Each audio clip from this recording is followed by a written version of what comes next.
Wiggly Wiggly, where your cost plus 10% gets you some great groceries. Gerber Collision and Glass for all your automotive needs. Yes. Power Brakes. If you want to get your boat control totally under control, visit mypowerbrakes.com. Andalusia Marine, find a bunch of vessels and great men working and installing equipment. I've never done that before. I just always wanted to do it. You got it. That guy, did you get all that equipment ordered you was telling me about for you, bud? Yeah, I did. It's going to be a fine boat. Yep. Good for him. Somebody was asking me about a War Eagle the other day. I don't even know who it was. I'll have to think. I told him. Point him down that way. Yeah, they just sent out a twin to your boat the other day. Yeah, Tony, but one of the guys, Tony Butsia, he bought it. That's who bought it. Good. He ordered some power brakes because Craig Nichols, he got a hold of me asking me about how much room was. I had to send him a video, and he got some power brakes. He's ready to go. Tony's he's ready to rip. Look who we have on here tonight. Who we got? After many months. But hi. She's been working and family stuff. And stuff going on, family stuff, working and acting like she's sick and all kinds of stuff. I'm back. And we have got to talk about some fishing adventures with her and the rust and all kinds of stuff. We'll get into that a little bit. Oh, who's that stranger? Bill said on YouTube. You're right, man. Adam Acker's tuned in. Oh, Adam, he getting ready for turkey season. There's Jamie Hall. I talked to him. I talked to him through text this weekend. Jessica retired, Jim said. Oh, Rosie, I seen him put the boat in. He was going to get in that wind this morning.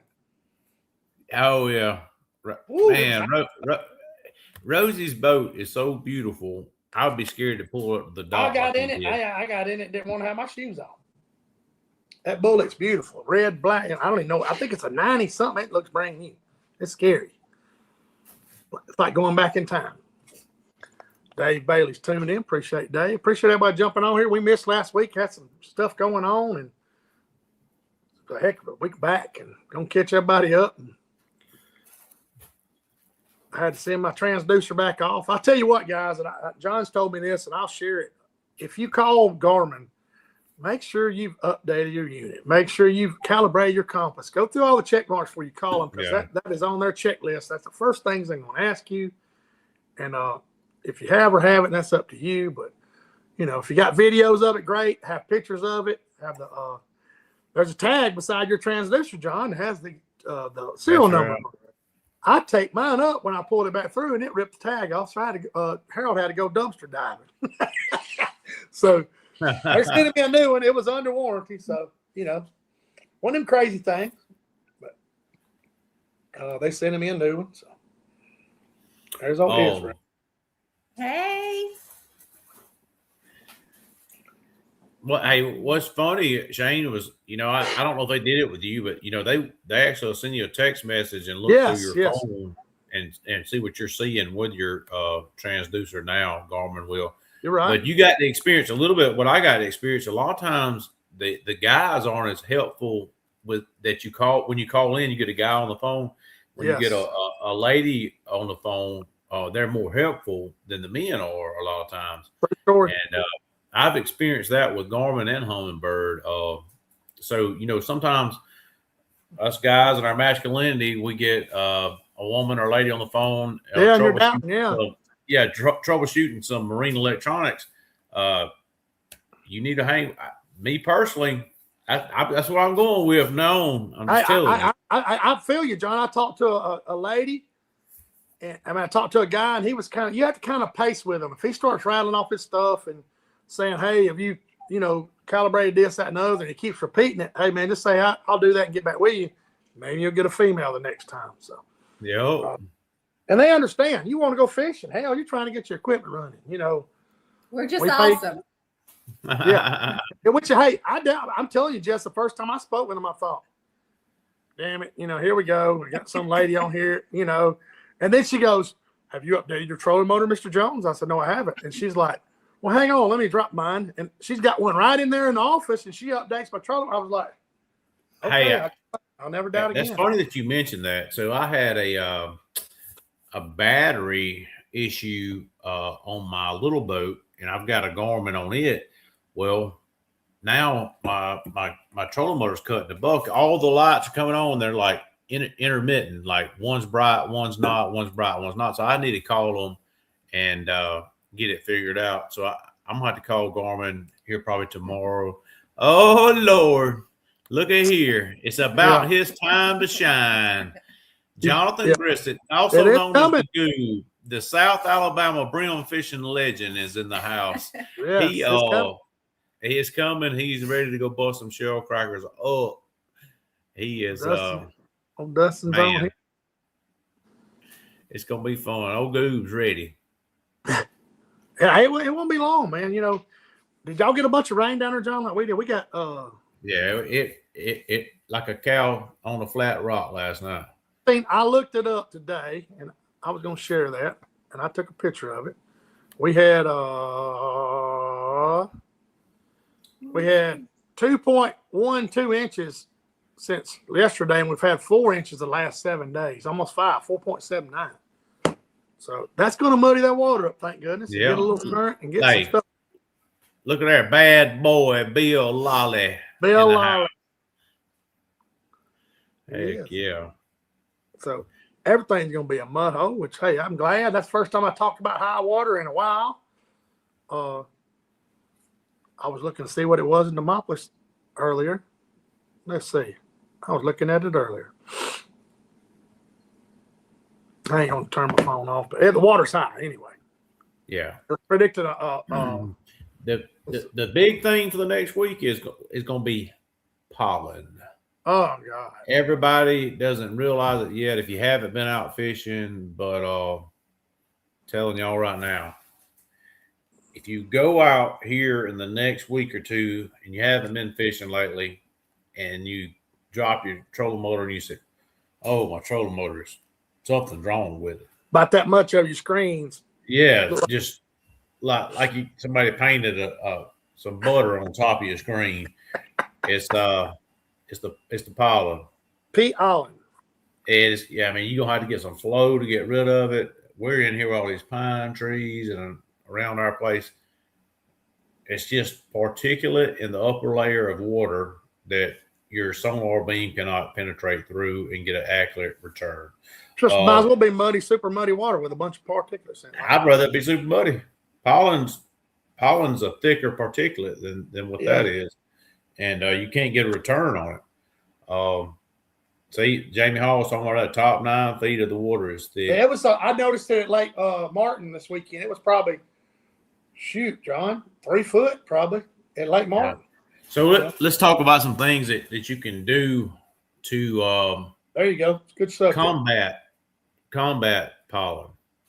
All right. So obviously, your gain is the power source or the super. It's how you turn your flashlight up and give it a heavier beam in the fog. So let's say you want to go to just like on your car, you wanted to go to low beam or something like that. You wanted to get where you could see a little bit better. If you'll get on your regular gain and turn it down some, you can get where you can actually see better, but you're not going to be able to see your jig as well. So you got to make real accurate cast and be real good about picking your jig up from the top and getting on those fish. So that's going to be the biggest way to beat pollen right now. But if not, you're going to have a tough time and some frustrating trips. You'll be like Shiloh, run on 58. No, you're going to have to get like in the low. If it's bad, you're going to get the low 50s. You know, I heard some people talking about turning the color limit on a little bit, just a little bit. And I don't know if that helps. I don't know that maybe, but I'm telling you, your regular gains definitely going to have to come down. Yeah. It is what it is. I mean, we're going to have to deal with it. Well, I'm sure it got a good bath this weekend, or yesterday, but it's still going to be making it. My thing is, it washed it off the trees. But where's it sending it? In the water. In the water, yeah. And it doesn't sink very well. But that means spring is coming and it's getting warmer. Yeah, hey, we're in full. I bet your backyard Your backyard's probably Thunder River right now. It's going pretty good, but we're in full dogwood bloom right now. Our dogwoods are wide open blooming. Yep. So somebody asked as Rosie's talking about, he's got his gain at 50 right now. So he's pulling some shallow stuff, doing it. You know, shallow likes to back his down. I know certain things he does, he turns it up, but you know, if you get a lot of particulate in your water, you have to turn it down to be able to see your way around. Yep, Bill Valentine, the fish biting the Miller Fair. Man, they caught some last week, but I imagine it's going to get rolling this week. So I imagine probably tail end of next week, them fish is going to push up and start trying to set up to get ready. So get ready. Miss Kelly used to say. They are stroking them on the bank right now at Lake Eufaula, Alabama. Yeah, I heard that. They are killing them on the bank right now. I seen them docks and banks. I talked. Banks, yeah. That's good. Hey, let them do their thing. Get up there and get it over with. Come on back out. Come on back out. Come on back out. Hey, come on back out here. Let me talk to you. See you for a second. But yeah, it's a time of year. Go ahead. John. Yeah, I'm sorry. Jamie Hall, you know, he's up north of us, but I went and took 2 feeders off the hunting club this week, and I was on this bluff and just beautiful dogwoods, full bloom. Oh yeah, Bradford pears, always flowers. That's that's kind of an old timers thing. They say dogwoods, full bloom, crappie on the bank. So you know, it's a little bit earlier than normal, but yeah. I know for a fact at Lake Eufaula they're catching them on the bank right now. Yeah, I've heard that same thing. You want to go get you a cork and jig and rock a roll. Yeah. So hey, we ain't got long though. Like I said, it's usually about 1st of April. That's when it's usually going down. We might be a week or two ahead, John. We might be a week or so. We are ahead this year, but we know we got a cold front coming in. It might screw everything up. Yeah, I mean, it would be nice if it just stay hot, wouldn't it? Just stay warm, because we're going to do a little family trip next week, and go ahead, Jusky. We're going to Fort Walton for the week, and it's going to be the highs 50s and the lows in the 30s. Yeah, Fort Walton. Yeah, we're supposed to be staying on a houseboat. It's got like an upper level hangout area and all that. It's got a slide. Is Fort Walton not far from Destin? That's right. Yeah, not far. I'll have to go play putt-putt at my buddy's place. I'll see if I can hook y'all up. Oh, that'd be Creek would love it, man. Creek got his hair cut. Did you see that? I seen that. I was like, man, he lost 40 pounds. Yeah. He looks so much older. Creek man, our youngest child, Creek man, he had long hair. Anybody that's been following us for a while and seen him growing up, and he donated his hair to Locks of Love, which was pretty cool. Yeah. And he had a pile of it to donate. So he did. I'm talking about he was holding a foot of hair. Yeah. I'm jealous as hell. I'm down there. He's been so funny though. He's been just fixing his hair and yeah, he keeps reaching. Which I had long hair and I had mine cut. And I kept reaching back, see if it was still there. And no, I ain't reached back in a long time. Well, listen, Israel, listen to this right here. Listen to this. He says, "Oh, I missed the memo last weekend." All right, so we were talking about Eufaula. I was like, "Well, they were catching them in like 6 foot of water." He messed around there. He's like, "I ain't seen nothing 6 foot." Well, the next step from 6 foot is on into the bank. Yeah, but I know all joke, Israel. I just got the good word this week that they've been busting them on the bank up there. Yeah, they've been pushing. They and them lily pad roots pushed up in there and under these shallow docks. And hell, man, get it over with, man. Come on, like I said, I'm making a joke, but come on back out.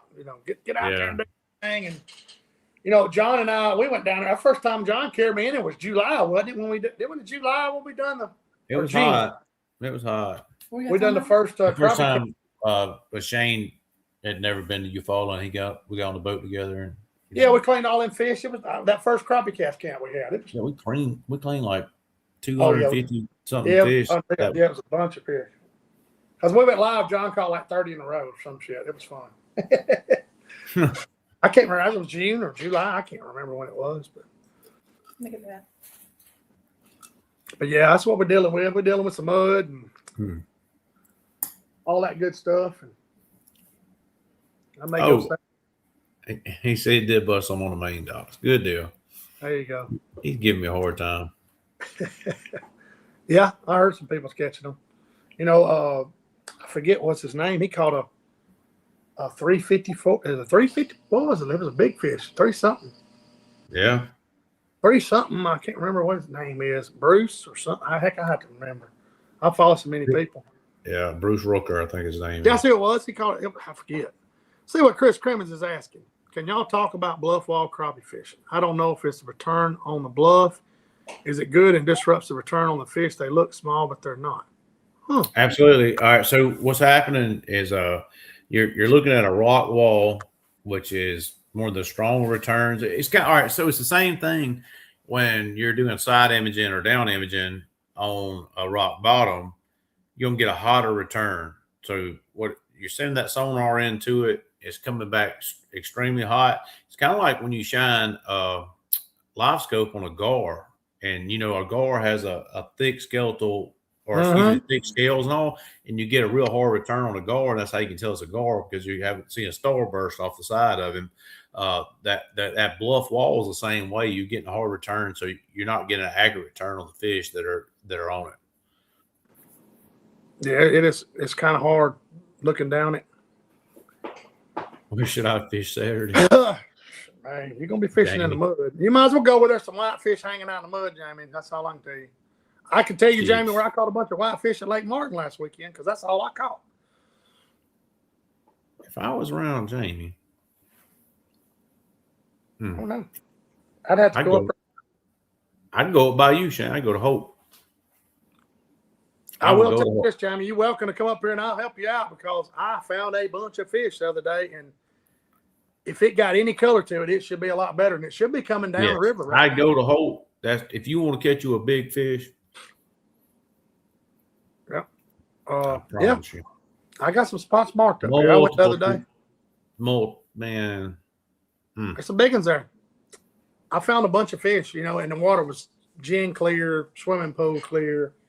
But like John said, there is some big ones there. Damn big ones. Yeah, them hybrids are there. I mean, it's kind of kept quiet. But was. I mean, I told you. No, it's in the middle of nowhere. I mean, it's in the middle of nowhere. It really is. But John went and caught. I guess it was 2 years ago, and I went after him, and we caught a 260 and 240s and 230s, and you had a 280 one trip. Yeah. Yeah, 286. I think old boy was throwing over top of y'all and caught it. Yeah, that was, let me tell you a funny story. My buddy Harold, God love him. Me and Tommy sat up there all serious in the front seats. We're throwing at this brush pile. I got one about this long coming in mine, of course. And I'm trying to get away from it. And I see Tommy, I see this big fish just sweeping. Hey, whose jig is that? Ain't nobody saying nothing. And Harold is standing on my live well and throw over both of us now. Like, he literally threw it over both of us. And I see a jig coming. I see this big fish. Whose jig is that? I said it the second time. Harold said, oh, hell, that's mine. He sets a hook. And this fish jumps like a bass. He said, I got a bass. I said, oh, man, that's a crappie. And it was a 286. I mean, a giant. Yeah, I remember that, yeah. That was funny. Oh, that's me. He says, he ain't looking at the screen. He just throwing. Yeah. Man, I boat flipped a 301 there. I was down there. Yeah, I remember I talked to you after that. I know exactly what you're talking about. I've been there by the yellow boat in that boathouse. I checked. I didn't check in there the other day, but seen a lot of fish at Holt the other day. No kidding, guys. I mean, a lot of fish, and they were staged up in 12, 16 foot of water. They just kind of waiting on it. But now you got a little color. Hey, yeah, it might be good. Well, you get a little color, a little current, push a whitefish up in there good, and there's a lot of pole timber there. I might push them in there, because that place is going to be cooler. More. It is a lot cooler water, John. It was, and so you might still be like kind of a weird funk stage there. It was 59 or 58 when I was there last week. Yeah. So let's what's up, Carlos? Yeah, Carlos. I seen him down there. I talked to him at Lake Talcott when I was down there. He looked at me and I looked at him. I said, "Does this place suck right now?" He goes, "Yeah." We kind of laughed and kept moving. Oh, So let's talk about Jessica and her fishing lately. Here we go. Hey, can't get my eyes any bigger. Go I ahead. never heard the saying, if you don't use it, you lose it. Yeah. Oh my God. I know where we're going. Hey. So we've been, now this is a couple weeks ago, we went out. Yeah. They're like, all right, we're going to run out and smash the 60 right quick, come back and clean them. And I probably had like, I don't know, 20 something in the live. She might have put 1 or 2 in there. And I said, are you even trying to catch a fish? Oh no. I mean, I couldn't. It was bad. It was bad. I mean, she would just. I don't even know how to like. No, I can't explain it. She done lost the touch. I couldn't do anything. Oh, right. like fish would start coming to the jig. She would dip and dip. I've got to say it on my boat. If a fish is coming and you do something stupid, I said you just dippy do the fish. You know, I said don't dippy do the fish, and she was dippy doing like constantly to the point I was taking the trolling motor away from her. I was like, just keep reeling. Like I wanted to take my rod and throw it in the water. I remember I talked to y'all that afternoon. I think she went the next day or the next trip. She got caught back up. So. Yeah, well, this past weekend she did better. I need to go fishing more. Yeah.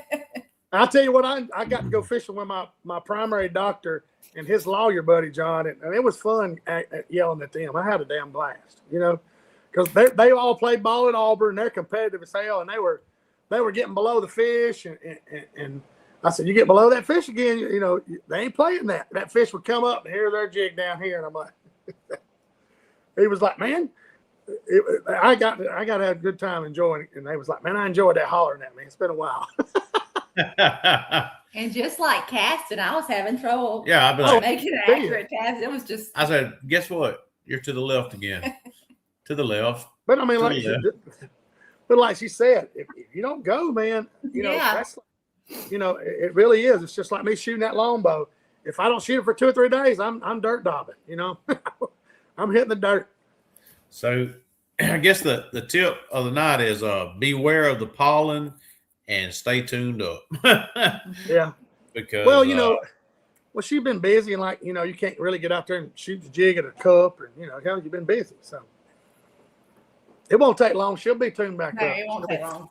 Nah, we're ready for our next our Seminole adventure, which it'll be here the next, what would you say, month in about a month's time. I think it'll be back fired up. You'll be back down at Talquin.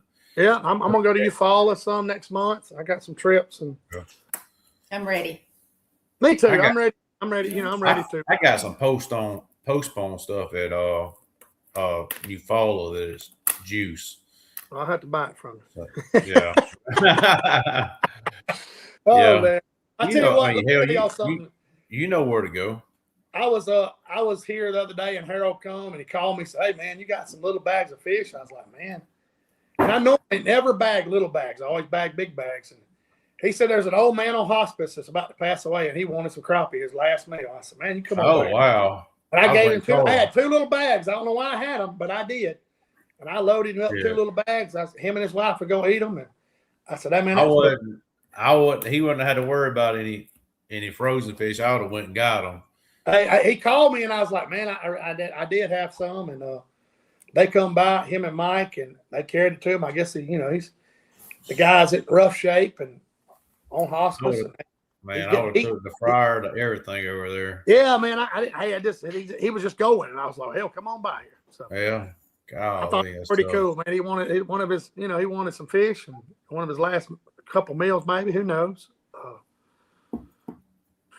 Let's see. I wonder if you want on your last meal on death row if you can get crappie. I don't know. I seen some. I don't know. I seen some guy get chicken Alfredo and all kinds of stuff for that. That don't make any sense to me.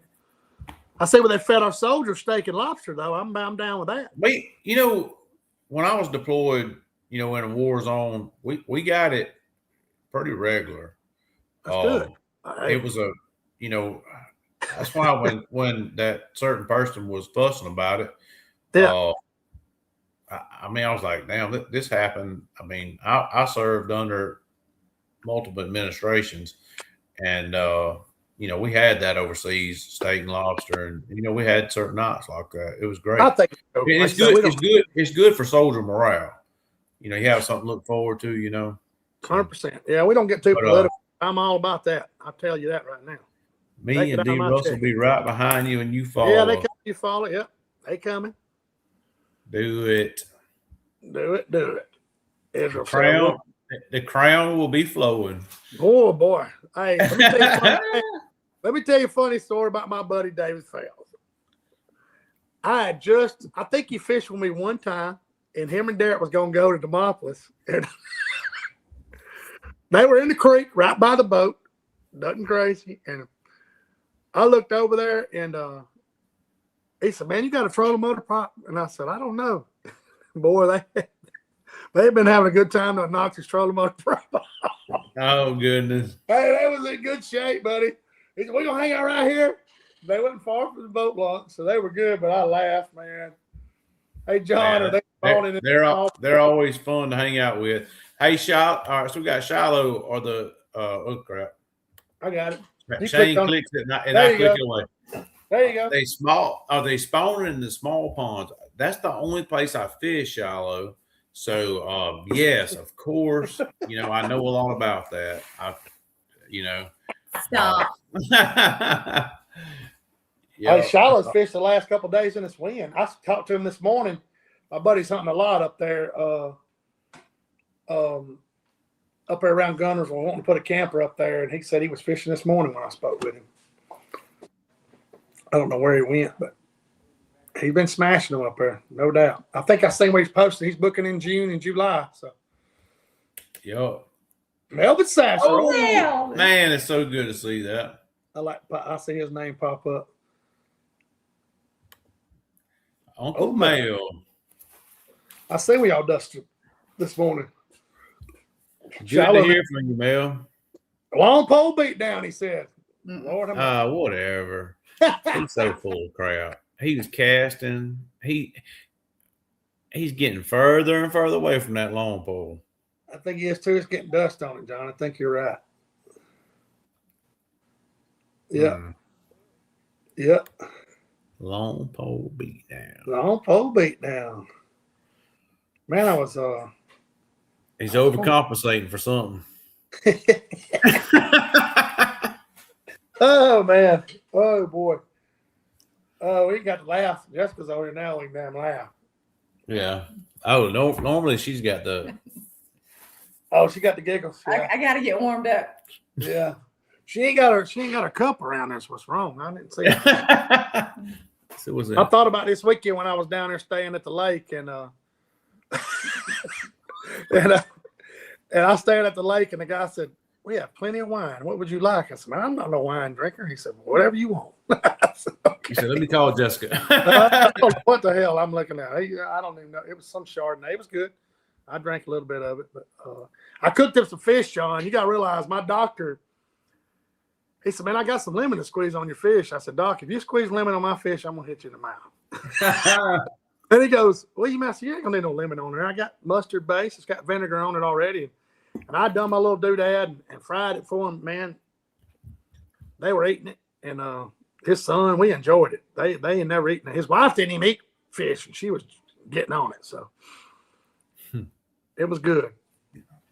Let's see what Shiloh said. I had to wipe the dust off of it this morning, but John can tell I've been casting 99% of the time right now. We give each other a hard time about it. So, well, when Shiloh moved down here, that's all. That's really what he was. And then I guess at Alabama Rivers when he really started coming around the casting. Then he came up here and won up here. And I think it wasn't just the Alabama River; it was the whole Coosa chain. He started changing some stuff. You can't fish a Coosa chain and not have some casting game in your blood and be successful. It's just the way it is. Mitchell, there it is. There it is. That's probably when he started it right there. Probably is. Mitchell ought to be good once it kind of calms down a little bit. I've been, like I said, we got so much rain. I'm glad too. First time I said that in a while. Everything's blooming, like John said. Lord, everything bloomed overnight. I mean, it was crazy.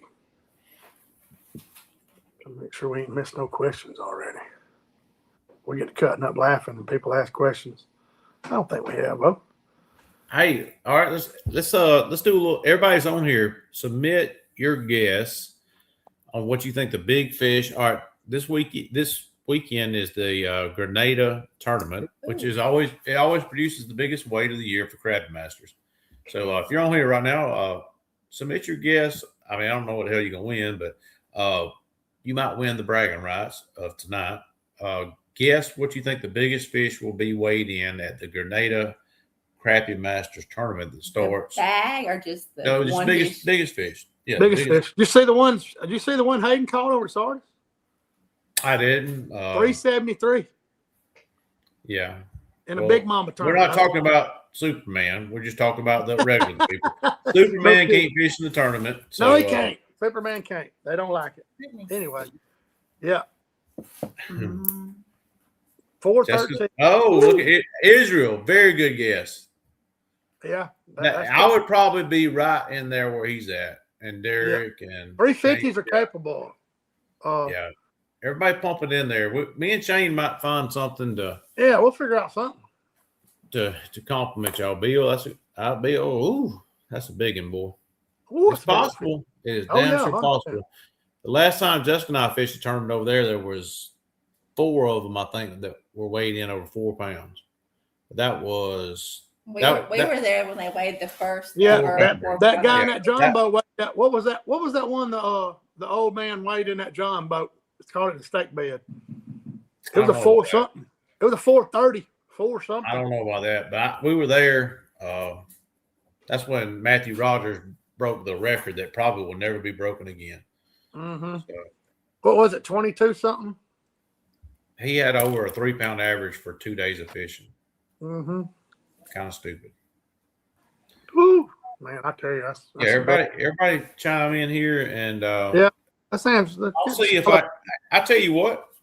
Whoever gets the closest to it, we're gonna get them an outlaw crappie pole sent to them.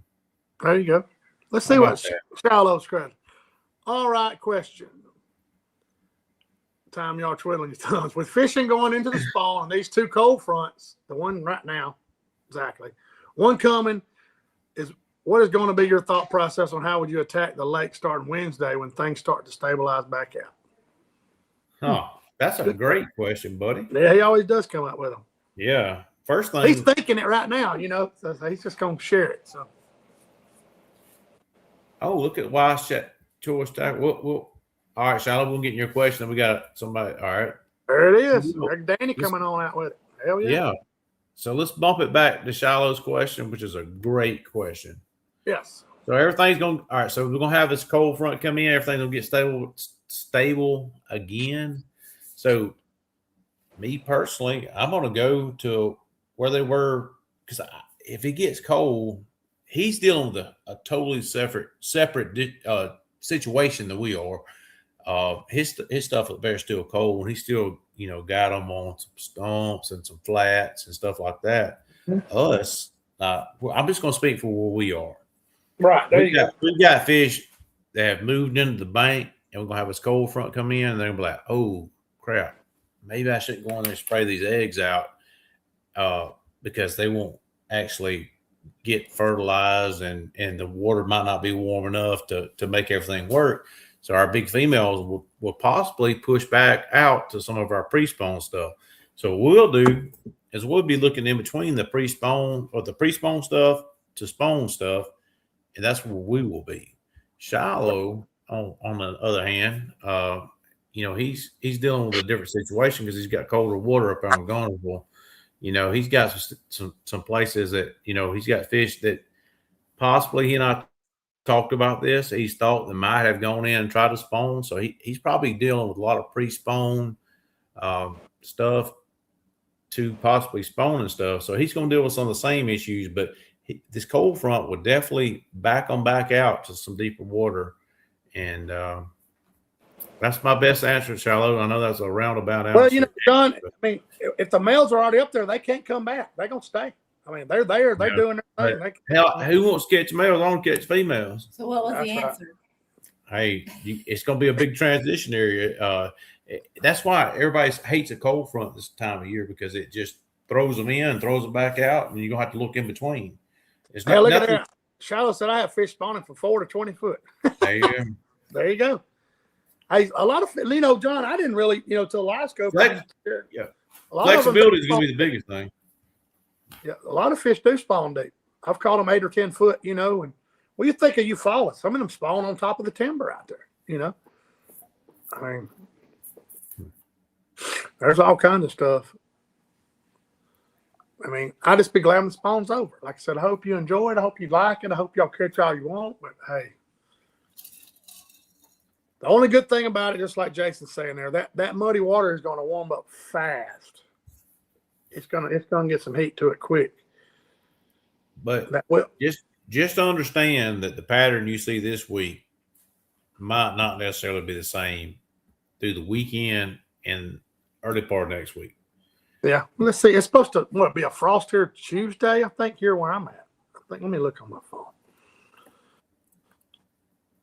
I know this morning I walked out there and headed to the coal mines and had a hoodie on it, and the wind was blowing. It didn't hurt my feelings. I mean, I was like, man. So look at here. Shallow's chiming in. He said some of the fish he's dealing with are trying to lay eggs on the top of the grass. So they're where they want to be. He said he thinks they're going to sink down into the grass, onto the bottom grass, current break, warmth, camouflage to hunt. So that, basically they're moving.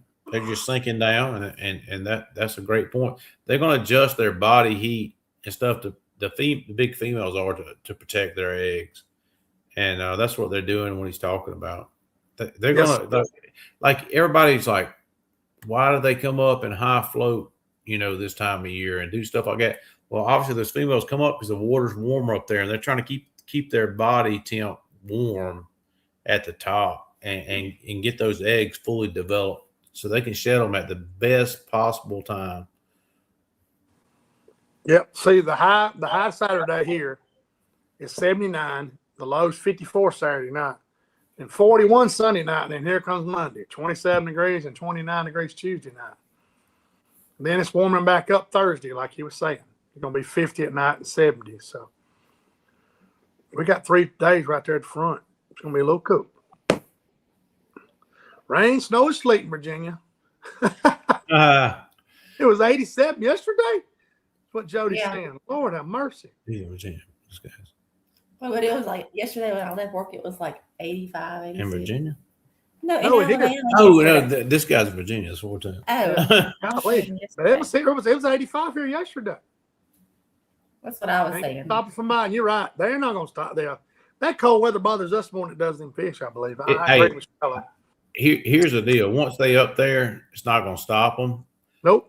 It's like when turkeys start gobbling, they might take a day or two off from gobbling because of the rain or the cold.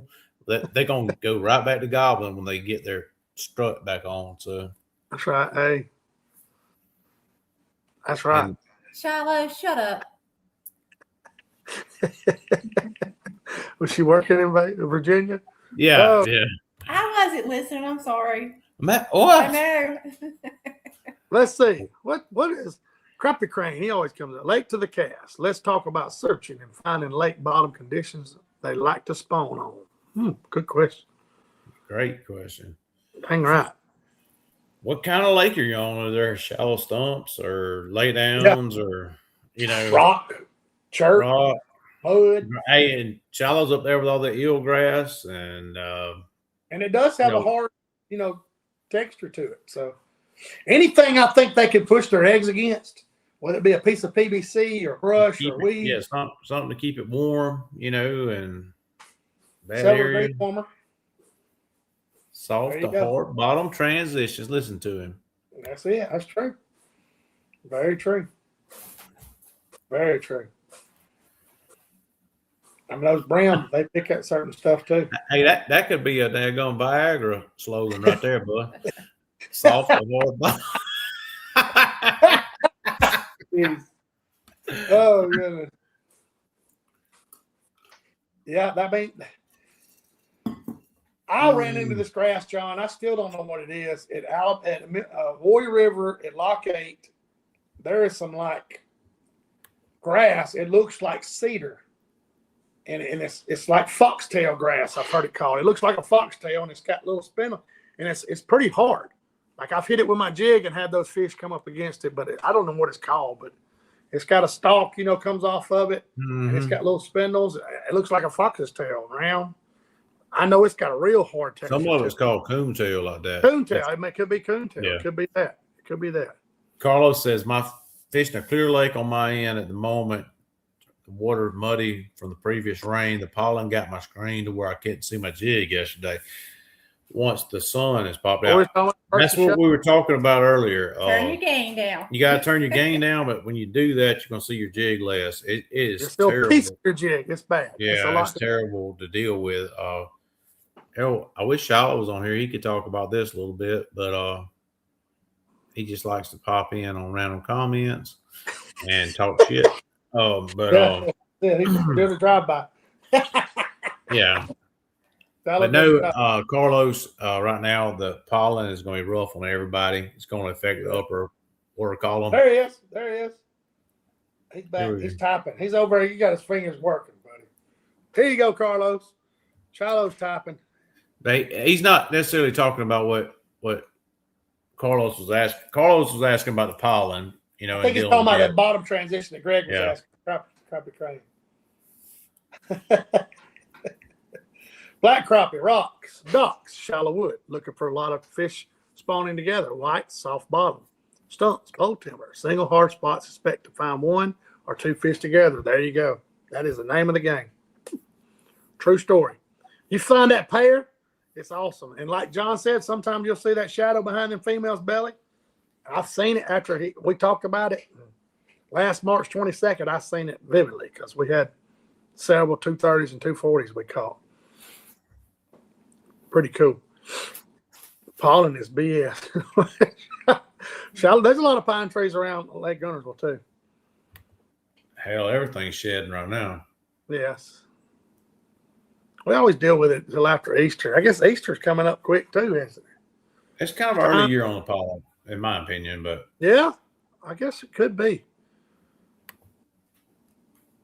I bet Garmin's getting a bunch of calls from everybody down south. My transducer's going out. Can't see anything. And it's tough, but we lost him for a minute. He must have got a phone call. Kobe's trying to FaceTime in. I forgot to cut my thing. Uh-oh. There we go. Here we go. Can y'all hear me? Here we go. Yeah. Good settings right here. This man does it every day. He's got the gain back down, and the color gain still 80, which I keep my color gain around 80. Uh-oh. Back? You back in black? I don't know if y'all can hear me now. Yeah. I can hear you. I don't know if everybody else can. You can't hear us? Uh-oh. Good job, Kobe. Thanks for trying to FaceTime during the show, Kobe. Hold on. Let's see. Hey, hold on. Let me see if I can add you back. Hold on. All right. How about now, bud? Oh, goodness. You good? You good? Oh, shit. He said he could hear everybody. Everybody can hear him.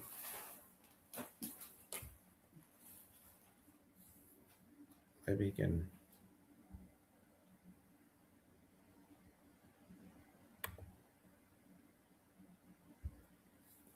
I keep trying to add Shane back to the stage. Oh,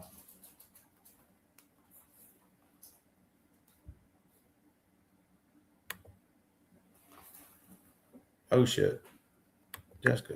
There we go. Good. All right. You back in black. Yeah, Kobe tried to FaceTime me, and I forgot to cut it back on airplane mode. So Good job, Kobe. he said, my bad. You fired. Anyway, Y'all keep going. What were we talking? Oh, all right. So no, I was saying Shiloh made a real good point right here. With the pollen running on his graph, he goes to color gain of 80, which I stay around 80 on my color gain all the time.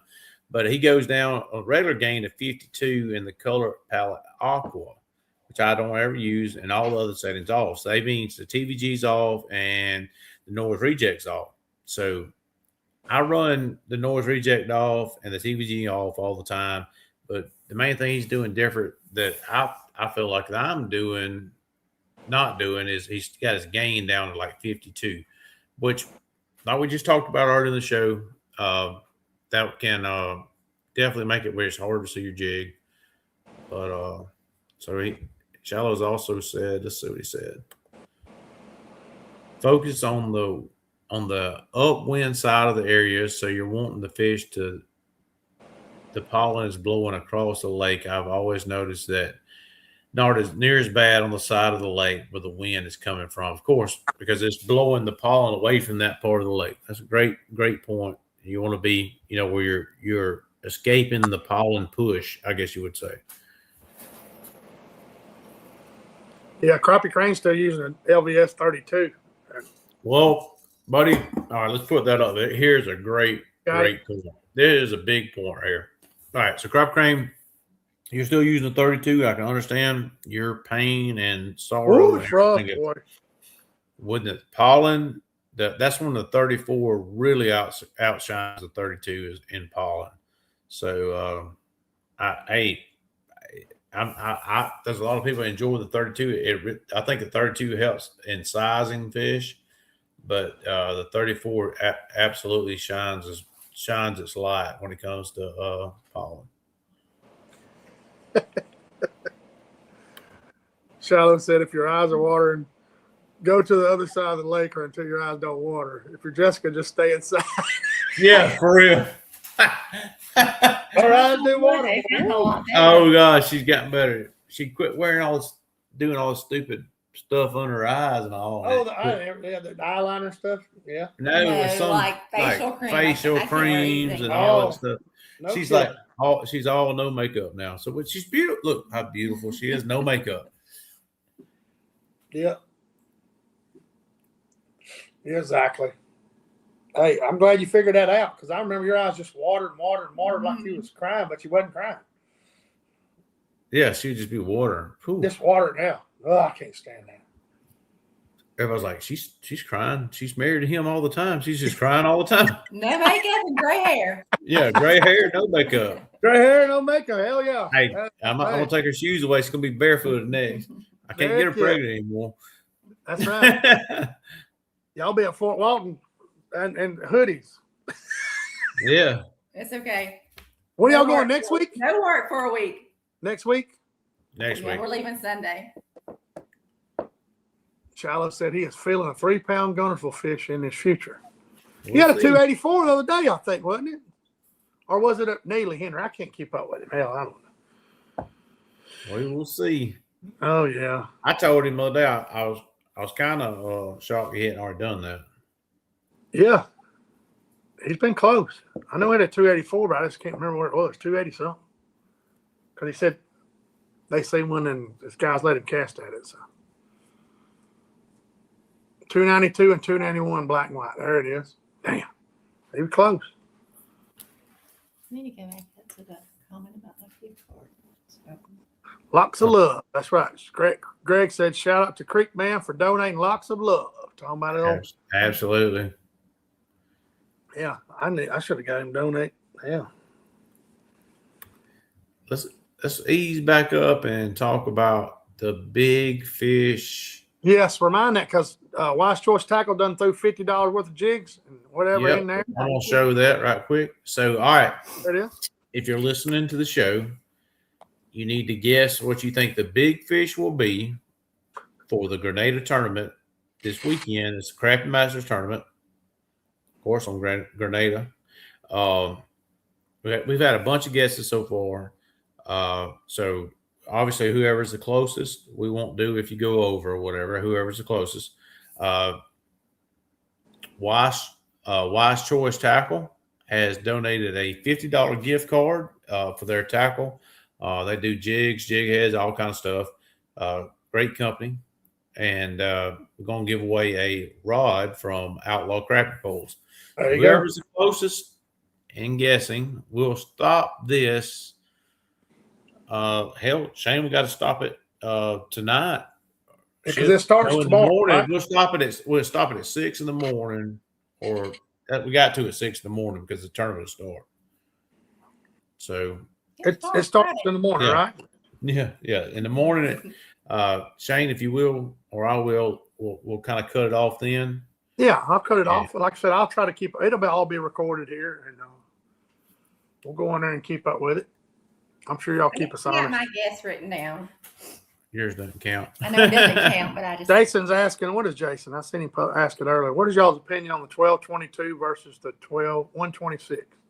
One's manual, one's touchscreen. Tell them, John. It is. The 1222 is kind of that's what we started out with. Great unit. It's just what you get used to, man. If I was to get in the game right now, I'd start out with the 126 SV. That's right. Or XSV, whichever one you wanted, maps or not. 1222, you're up there dealing with the knob and turning it, and there's been some failures and issues with the center portion of that knob because that's how you control what you select. But then again, you could drop a touchscreen unit and ruin it. So obviously, there's pros and cons to each one. But those are affordable units that you get into. I think the 1222 right now, you could probably get into just a graph around $1,700 to $1,800.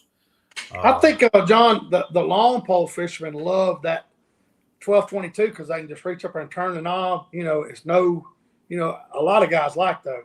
That's why you see a lot of people in Mississippi still use them. So yeah, or they just still have them from when they first bought them. And I have one. And like I said, touchscreen manual. There you go. 5-speed automatic. Hey, and here's another great point. The 1222 is in a different there you go category of graphs. 1222 is in the GPS map era of graphs. So if you wanted to stay in the GPS map, like if you wanted to go into like the 8616s or the 8612s, those are GPS map era. The 1243s, those are GPS maps, where the 126 is in the Echo Map series of graphs. So you want to stay in compatibility with what you already have. If you already have some stuff, the 1222, it takes, there's more to run them than it is a 126. Like when you do the download of the file to upgrade one of the GPS map series, so a lot larger file than it is for when you update the Eco Map series. That doesn't mean that there's anything better. You get a better processor in the GPS map series when you go up to the 8000 series and the 9000 series. But I'm probably giving way too much detail for that. But both of them are good units. But you would like to probably stay within the series that you have. So if you had a 93 SV and you wanted to use it and interface with another thing you were using for live scope, you would want to stay within the Echo Map series, which would be like the 126, 93 SV, and that sort of thing. If you wanted to go into the GPS map series, you'd be in like the 1243 GPS map or the 8000 series GPS maps. Just message me. I know that might be before you buy one, because if you're going to buy one for the console, man, get a talk to John or somebody, because like I said, you don't want to buy 126 and they won't link up with your 8600 or your. That's true. So that's the biggest thing. You want them to talk to each other and be able to share information. So we always say this before you buy anything, man. Just holler, because I wish I'd have talked to somebody. I hear that every day. I'm like, hey man, all you gotta do is reach out. We'll tell you exactly, our opinion, and you can base it on that. Garmin's got this new Live 360, whatever, and I don't think it's going to do nothing for me. Like John and I spoke. Am I going to pay $3,000 for one? No. So James Bartlett says 408. 408. I'd love to see it. There's several for people. Yeah, I have. It's a strong possibility. Yeah. Man, I wish Aiden was fishing it. Yeah, he's running. Jason said he's running a 106 SV now, so he's running a 10. Okay, well then, if you run the 106, then you might want to stay within the Eco Map series. So Yeah. 126 will be an upgrade for you. That's right. You can take, and they'll talk to each other, so for sure. For sure. They know them CM scale. He know the crappie master scale. They do weigh heavy. I agree with you, fellas. They don't get a quarter pound out of them. Shit. Worn up.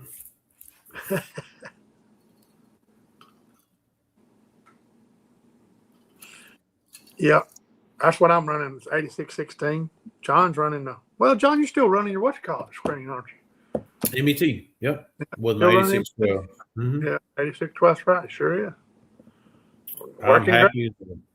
Working Big great. spot. It's been, I mean, had it for several, since the dang Wally Marshall show. I mean, heck. Yep, it's in been- Birmingham. Several years. Yeah. Yeah. I kind of kicking around, going all Garmin for everything, but right now it just doesn't make much sense. All my stuff's working. No, you don't do Unless that. Jessica wants to give me some money. Yeah, that's right. You got to. Yeah, never mind. Jason said my dad had a 126 Ultra. May have to borrow it. Make me want one for sure. Shop. I'm about to make a big graph change. He got the big eyes. I ain't no telling what he's going to get. Well, I know where one of your graphs is going, big boy. Where? Is he going bigger up front, or is he changing in the back? I wonder what he's doing. Front booty Judy. Not back booty Judy, front booty Judy. Front booty duty. Oh, man. Any delay, John Lincoln, the NBA. Zero. Absolutely zero. That's 100%. I was with John. I remember when we went up there and talked to that fella. Good old guy. Yeah, Hey, he it's still the- cut me one hell of a deal. He did. But John don't was get like, me wrong. I have sold a pile of them for him since then. yes. He the 126 also fits in the 106 cradle. I did not know that, Shallow. I did not know that. So you wouldn't have to change nothing to snap it in. The MBT's waterproof. I sent him pour a bottle of water on it right there in the show. Yeah. He's a great guy. Now she's his wife. They were boyfriend and girlfriend at the time. She was cool with the fan. She helps him just like anything. 386 series and a 1643. Y'all think side scan is clear now? Oh, here he comes. He fessed up. Look at him. He's talking all of it right now. Look at him. Neil's got a 1643. I think that's what Tommy's running also up front. So he's going to have 286s in the back. Just let him finish. It's like the dog that was humping that leg that time. Just let him finish. I laughed. I see this TikTok and it showed this Yorkie in the show, and he was watching the Westchester, whatever it's called, had this beautiful silky terrier, and he panned down his terrier and it was humping a stuffed toy. Just let him finish. I seen that before the show. You said that, I just lost it. He said, "Look at this silky prize winner," and then here goes. It reminds me of is it Christmas Vacation? Oh yeah, Yeah, you just gotta let him. Yeah. My buddy had a basset hound. He was about to knock you down. That's what he wanted to do. God dog it. Well, I think shallow. That's not very nice. Joe Dirt. It's gonna be nice. It's gonna be nice once it gets it finished. That's what we're going at. Yeah. Hey, as much side scanning he does, I see it. You know, Got a bird. man, this hour's flown by. We laughing and cutting up and catching up. Have y'all put a screen protector on y'all's units? I don't have one, John. Do you have one? You don't have that screen protector? No, I do not. Either. I tried to put one on something and it dulled my screen so bad. I think I took it off, Sonny. I can't remember.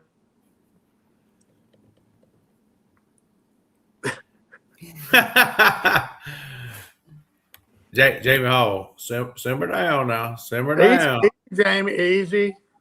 It's already spoken for. Let's answer Mike's question before we get off here. Mike Miller said, "You guys have any tips for long line trolling in shallow water, 4 or 6 foot? I like to double troll jigs." Who? I wish Tim Pentecost was on here. He shall tell you.